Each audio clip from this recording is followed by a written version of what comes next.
সকাল সকাল ঘুম থেকে উঠে চলে গেলাম বিরিয়ানির চাল আর মশলা আনতে। ছুটির দিন রবিবার, আর একা একা বেরিয়ে পড়েছিলাম। তো সুন্দর সুন্দর প্লেস, আমি যেখানে থাকি, তো মাঝে মাঝে ওই সেই জায়গাগুলো ভিডিও করতে ইচ্ছে করে। তো আমি যতটা পারছি আমার জীবনের ছোট্ট ছোট্ট ঘটনা এই ভিডিওর মধ্যে রাখার চেষ্টা করছি, এবং আজকে আমার মূল উদ্দেশ্য হলো বিরিয়ানি বানাবো। আর দেখো, যাওয়ার পথে কত সুন্দর সুন্দর রাস্তা, কত সুন্দর সুন্দর প্লেস। আমি যে জায়গায় থাকি না, প্রকৃতি একদম বন্যা বইয়ে দিয়েছে, প্রকৃতির বন্যা। নদী, জল, পাহাড়, এই যে আমার কোয়ার্টার, এই যে আমার কিচেন।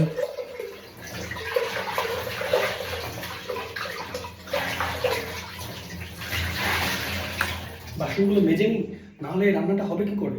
এত বাসন জমে গেছে। ছুটির দিনে, রবিবারের দিনে বিরিয়ানি খাবো, আর সেই বিরিয়ানিটা খাওয়ার আগে এই যে জগমারিটা, এটা তো করতেই হবে। তো চলো শুরু করি। বাসনগুলো ঝটাঝট মেজে নিই, মেজে নিয়ে আমি চলে যাচ্ছি নেক্সট স্টেপে। ঘরটা একটু নোংরা নোংরা হয়ে রয়েছে, তার জন্য একটু ঝাড় দিয়ে নেবো। অবস্থাটা খুব খারাপ। রান্নাঘরটা একটু ঝাড় দিয়ে নিই। বাসন টাসন মাজা হয়ে গেছে, এখন একটু ঝাড়টা দিয়ে নিই, তাহলে কাজ করতে সুবিধা হবে। এইদিকে আবার আমার অনেক জামা প্যান্ট, কাঁচা জামা প্যান্ট ছিল, শনিবার বিকালে আমি সব কেচে কুচে দিয়েছিলাম। সেগুলো রোদ্দুরে শুকিয়ে গেছে, সেগুলো তুলে নিতে হবে। তুলে নিলে কাজটা একটু হালকা হয়ে যাবে এবং সেগুলো পরে গোছাতে পারবো। আর বেশি রোদ্দুরে বেশিক্ষণ লেগে লাভ নেই। পুরো কোয়ার্টারে আমি একা একা নিজেই এই কাজগুলো এখন বর্তমানে করছি। যখন আমার মিসেস ছিল, ও খুব হেল্প করতো আমাকে, আমার খুব সুবিধা হতো। এইবার চলে এলাম কিচেনে। সেই কিচেনে ফ্রিজে যে মাংসটা ছিল সেটা জলে ভিজিয়ে দিচ্ছি, কারণ হার্ড হয়ে রয়েছে। ফ্রিজে চলে গেলাম, ফ্রিজ থেকে টমেটো বার করব। আর ফ্রিজের টমেটোগুলো, এই সপ্তাহে যে টমেটোগুলো নিয়েছি না, পুরো একদম চকমক চকমক করছে। দেখো দেখো, লাল টুসটুস, একদম লাল টুসটুস, দেখলেই লোভ লাগবে। আর এই যে আমার কাঁচা লঙ্কার ঠোঙা, ফ্রিজের মধ্যে ঠোঙার মধ্যে রাখি, কারণ জিনিসটা অনেক ভালো থাকে। এইবার আমার কেটে নেওয়ার পর্ব। এবার এগুলো আমি কেটে নেবো সেট করে। দেখো আমার চপিং স্টাইল কীভাবে করি।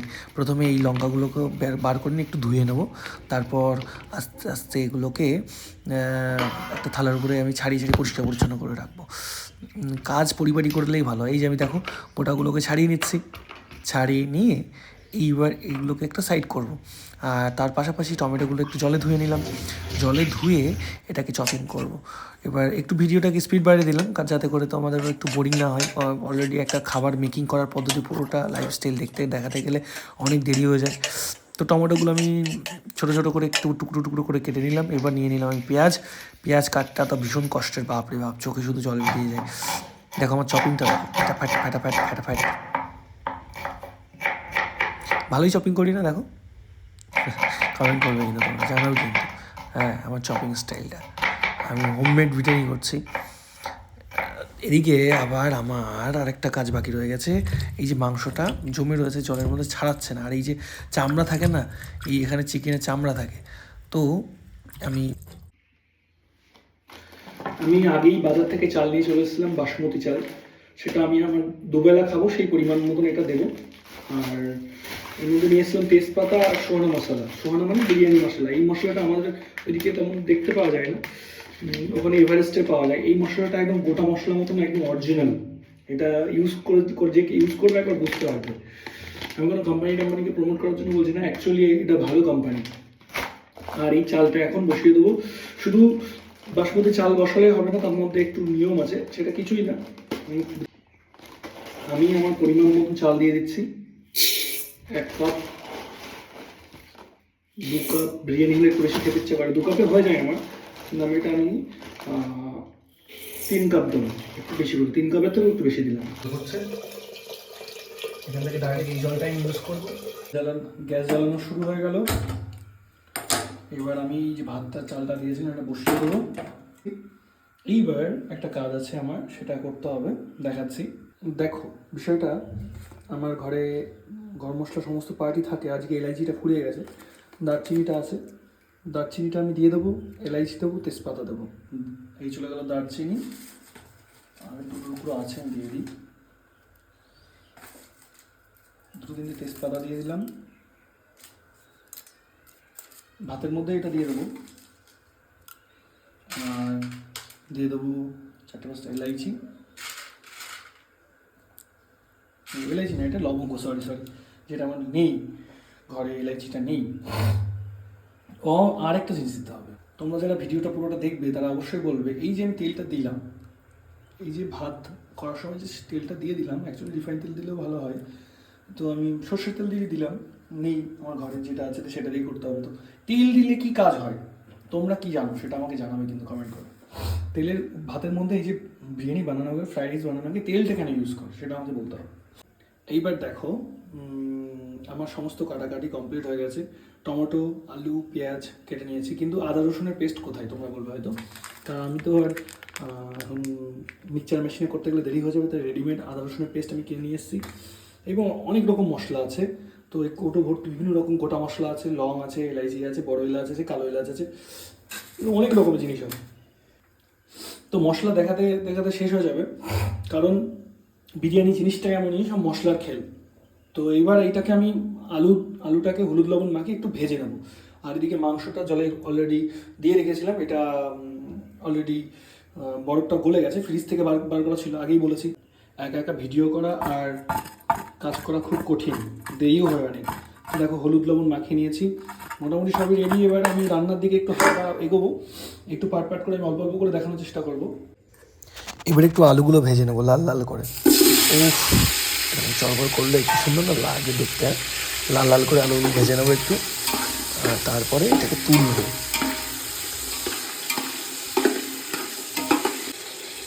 আর এদিকে আমি মাংসটা একদম পুরো চকাচক করে ধুয়ে নিয়েছি, একদম ফ্রেশ।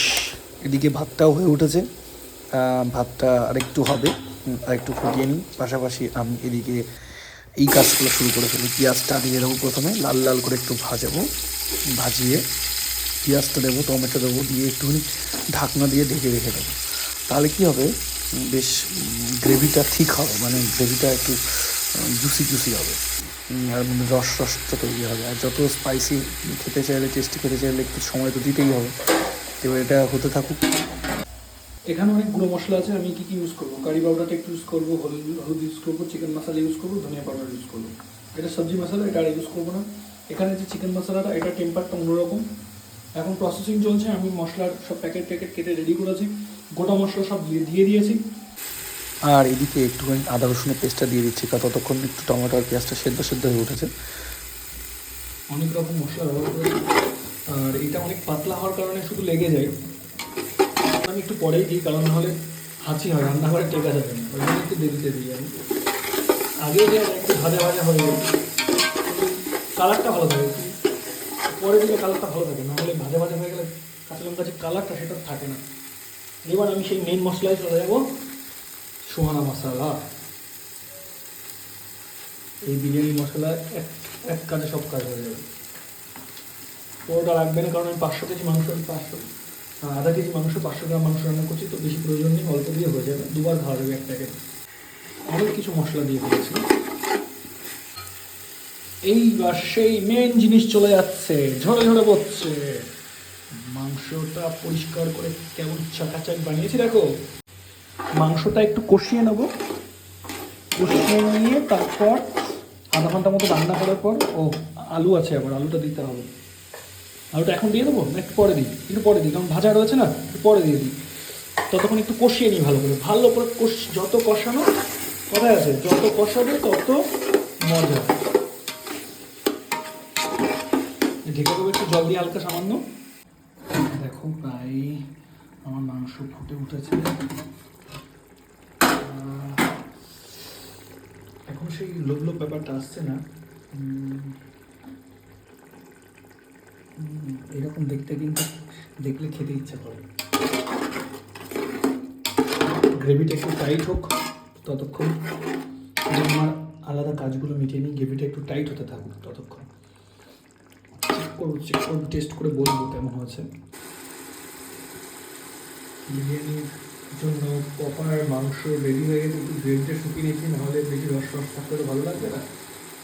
হয়ে গেছে। আর এদিকে আমার ভাতটাও রেডি, এই ভাতটা আমি ওর উপরে ছিটিয়ে দেবো। ভাতটা এবার দিয়ে দেওয়ার সময় চলে এসছে, দিয়ে হাঁড়ি থেকে নামিয়ে দিয়ে দেবো ডাইরেক্ট।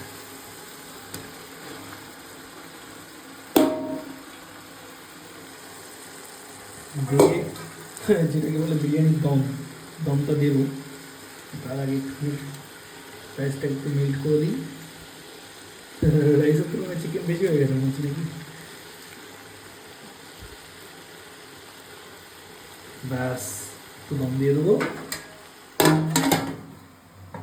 অনেক অনেক অপেক্ষার অবসান। আমি একটু পেঁয়াজ আর লঙ্কা নিয়ে নিয়েছি। তো এইবার গরম গরম বিরিয়ানি একটু কেটে খাবো। সাইড থেকে কাটতে হবে একটু, তাই তো?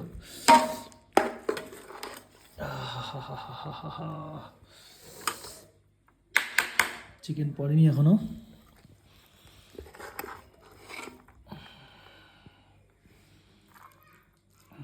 এইবার চিকেন পড়েছে।